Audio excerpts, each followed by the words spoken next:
আসুক, আর যদি আক্রমণ আসে তবে আমরা তার প্রতিরোধ করব এবং প্রতিহত করব।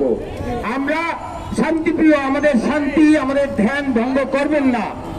আমরা বিনীতভাবে এই সরকার তথা ধর্ম উপদেষ্টা, মাননীয় ধর্ম উপদেষ্টার কাছে এই নিবেদন জানাচ্ছি, আমাদের এই মাজার ভাঙচুর আর যদি হয় তবে আমরা তাহা প্রতিরোধ করব এবং প্রতিহত করব কঠোর হস্তে। এখন আর সেই সময় নাই আমরা চুপ করে বসে থাকব। আমরা যাতে কোনোভাবেই বসে না থাকি। আমরা এই মাজার ভাঙচুরের বিরুদ্ধে সরকার থেকে একটা সুনির্দিষ্ট একটা বক্তব্য চাই। তারা তাদের বক্তব্য পরিষ্কার করবে এবং বলবে একটা প্রেস নোটের মাধ্যমে যে সরকার আমাদের প্রতি কি পদক্ষেপ নিল।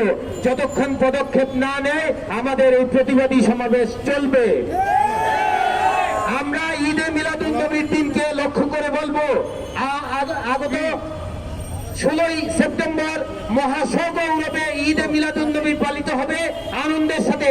তবে আমরা আনন্দের সাথে সাথে প্রতিবাদ করতে চাই।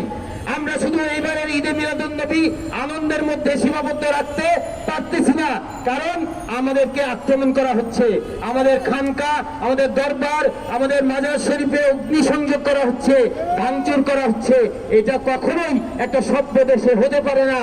আমরা এই অসভ্যতা থেকে মুক্তি চাই এবং শান্তি চাই।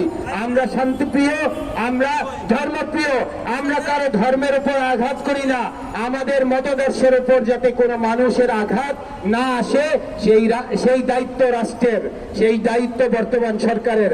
আশা করি আমাদের এই প্রতিবাদী সম্মেলন থেকে আমরা বলতে চাই, অনতিবিলম্বে আমাদের এই মাজার ভাঙচুর, মাজারে অগ্নিসংযোগ, নানান দরবারে আক্রমণ থেকে যাতে এই সরকার জোরালো পদক্ষেপ নিয়ে বন্ধ করে। আমি এই বলে আমার সংক্ষিপ্ত বক্তব্য শেষ করছি।